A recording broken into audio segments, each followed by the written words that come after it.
So I'm going to draw a bar. Then I'm going to right click and say loop selection. Then I'm going to turn my loop on. It's on there. Now this is not to be confused with this loop. That has to do with the higher picture. This is the loop we're talking about. If I turn it off, it looks this way. If I turn it on, it's that way. So let's listen. Beats, tones,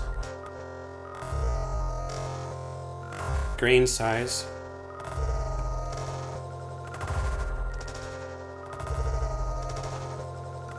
texture. Sometimes it's helpful to refresh as well because I have grain size here. The further bigger I go, it processes less of it. The flux, whatever flux is, it's a cool name. I don't know about you, I could care less what it's called, I just want to know what it does. That's why I'm down here with you. Repitch. This is like turntables. This is going to be so extremely low, it's going to blow your mind. Here we go.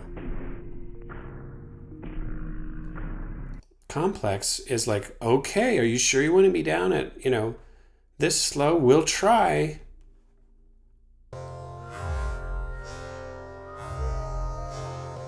And Complex Pro is like, okay, this is going to pull out all the guns. This is everything that the engine can do down here.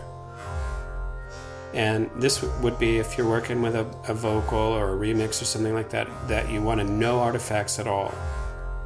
And you could get in here and adjust these parameters to really get it. And this would be very handy in the remix world. Working with Michael Jackson's last known vocal, rest in peace, you would want to be in this Complex Pro area. All right, so let's jack it back the other way. I'm going to hit the :2. Here we go.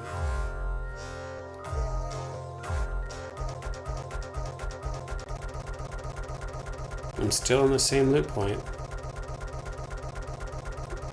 Okay. Now let's change this back and take a listen. Okay, they're all very different and you have to work it out. This is going to be very high. So here it is.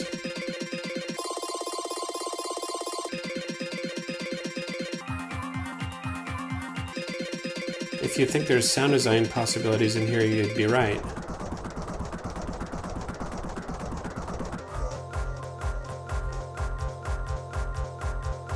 Texture, tones,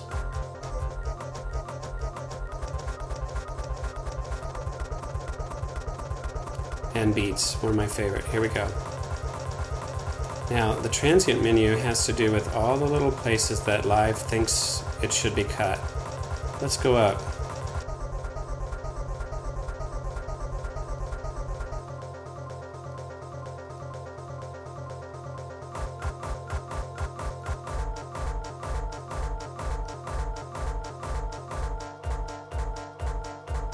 And off, all the way up. Okay, so there's some seriously cool things that can happen down in here. And the next session, we're going to look at the markers themselves.